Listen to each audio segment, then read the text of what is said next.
Students, Mr. Wagner here. Hey, we need to record our rocks lab. And yes, we're in our classroom here. And I thought, hey, how can we do a rocks lab where you guys all get to see the same rock, but not everyone is touching the same rock? Due to COVID, we can't do that. I don't want to sanitize between everyone touching the same rock. So here's what we're going to do. We're going to do it virtually. I've got this video that I'm making for you where I'm going to show you the rocks. You can feel free to pause the video at any time to write down some information for your rock lab. But I'm going to go ahead and show you some rocks right now. I'm going to show them to you in order. And your job is to identify what kind of rocks there are. So make sure you've got your rock lab out and think about what I'm telling you during this video, and also do your best to identify what kind of rock we're looking at. So let's go ahead and get started. The first kind of rock, this is rock number 1 right here. Take a look at this rock. Tell me what you see here.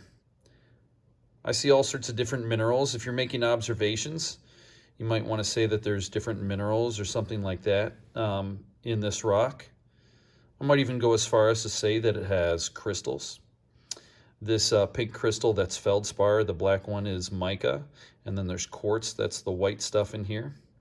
Here's the smooth side. It's been polished smooth here. Do your best to identify what kind of rock this one is. This is number 1. So we'll put number 1 back. Let's take a look at number 2. This is rock number 2. When we look at rock number 2, it looks like it's made up of other pieces. It's got kind of a rough texture. You'll have to tell me what you think rock number 2 is. It's got kind of a reddish tint to it. That's rock number 2. Let's go to rock number 3. Take a look at this. Looks like it's got all sorts of bubbles, some holes in it for rock number 3. I wonder how it got holes in it. I know how it got holes in it. I want to see if you know why it has holes in it, how it got holes in it, and what kind of rock that would be if it has holes in it. All right, that was number 3. Let's go to rock number 4. Take a look at rock number 4. Those are bands of mica in there.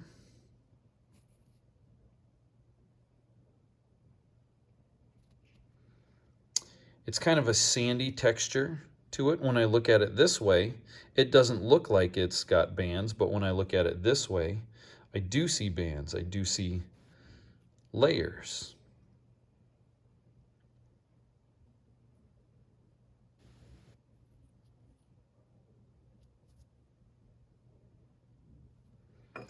That was rock number 4. Let's take a look at rock number 5.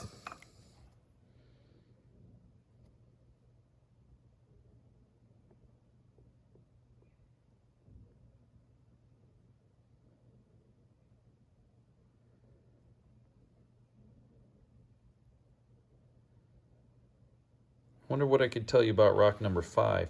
It's got kind of a rough texture to it.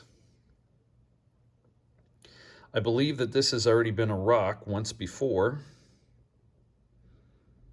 Looks like it's maybe been partially melted at some point. All right, well, that's rock number 5. So we'll put rock number 5 down. Let's take a look at rock number 6. And what have we here for rock number 6? Looks like it has fossils. Yep, those are definitely fossils there for rock number 6.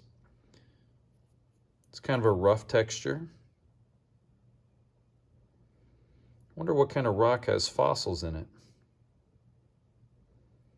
Almost like it's made up of, I don't know, once living things that were in there. All right, that's rock number 6. Well, students, go ahead and do your best to label each one of those kinds of rocks, identify what those rocks are, and make sure that you fill out your entire lab. So that's all I've got for you. Hopefully that helps out. If you need to rewind to look at any one of the rocks, go ahead and do that.